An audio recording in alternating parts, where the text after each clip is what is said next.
Hey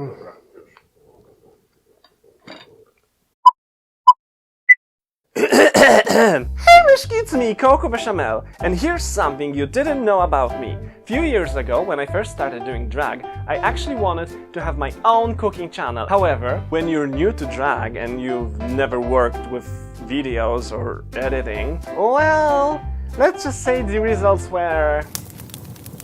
It's been 3 years, however, and now I think I'm finally ready to do what I planned on doing this whole time.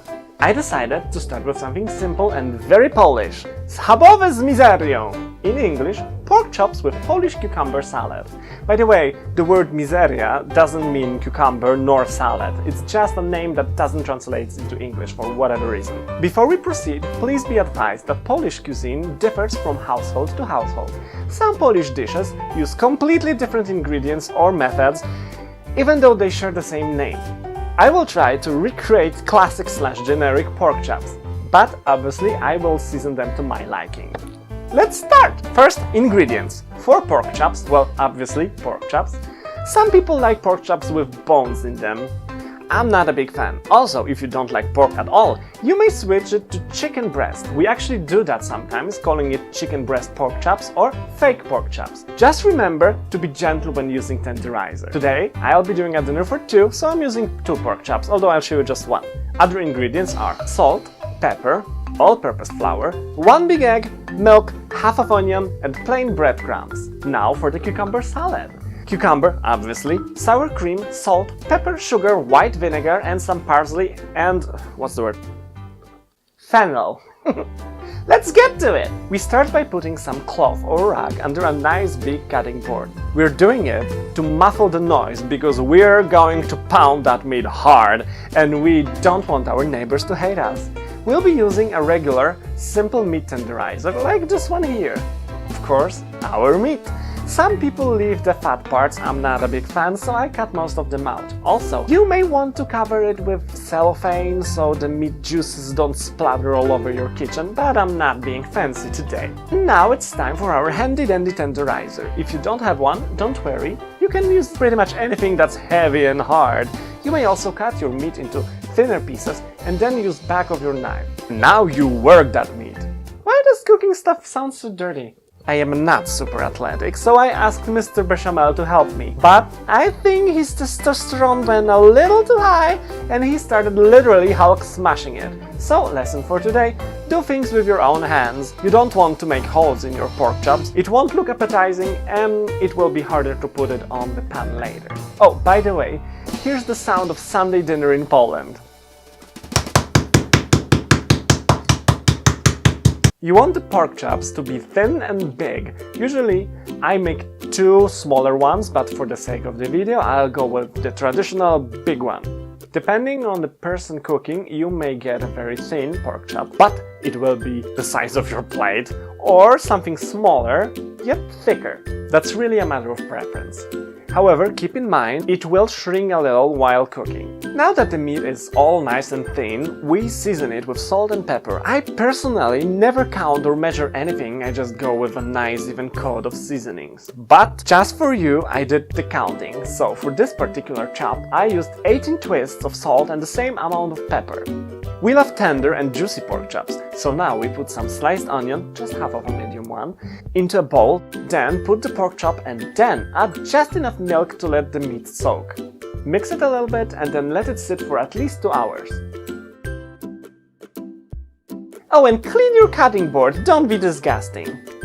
Now it's time for the salad. Take 1 cucumber and peel it. I used magic, but you can use a peeler or a knife. Then you cut it into slices. You may use mandolin if you prefer, just don't go crazy thin or cucumbers will get soggy and lose most of their crunch. You want them to be at least a little bit crunchy. Put the sliced cucumber into a bowl and add a little bit of salt, pepper and sugar. You want to add just enough to make them water. We'll season it properly after we add the sour cream later. Now let it sit for a couple of minutes.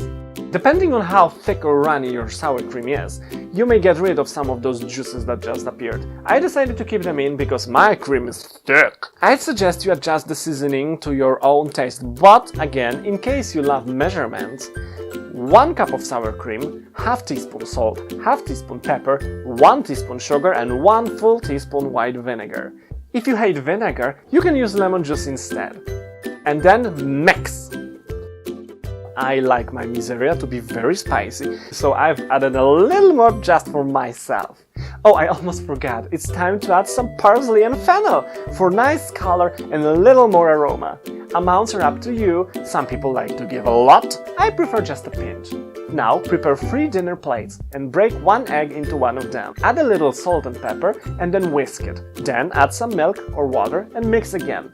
You don't want to beat the egg into a foam, just make sure there are no, egg boogers left. Now, the second plate is for the flour and the third one is for breadcrumbs. Take your pork chops out of the milk and then one by one dip them in flour, then whisked eggs, and then, lastly, breadcrumbs. If you're making a batch for entire family, just put the coated pork chops on a big cutting board or a clean plate. They can sit there for a while, you don't have to fry all of them at once. Now, time to fry! I like to get my pan hot and then add a generous amount of vegetable or canola oil.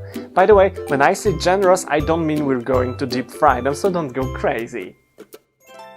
When the oil is hot, gently put your pork chop on the pan and fry it on a medium-high heat for about 2 minutes on each side. Cast iron skillets would be best for the job, but this is the only huge pan I have, so I'll go with this one.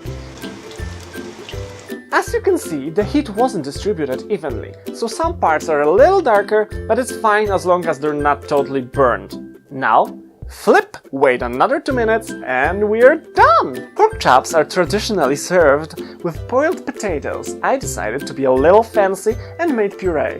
If you're making puree, make sure the potatoes aren't too wet, because cucumber salad has enough moisture already. This shouldn't look like a soup. By the way, I am not telling you how to boil or bake potatoes. If that's too hard for you, I don't think you're allowed to use a knife. Ooh, the smell, I just can't wait. I guess this will be my favorite part of this tutorial. Just a tiny bit. Some potatoes and a little bit of cucumber. And now a bite.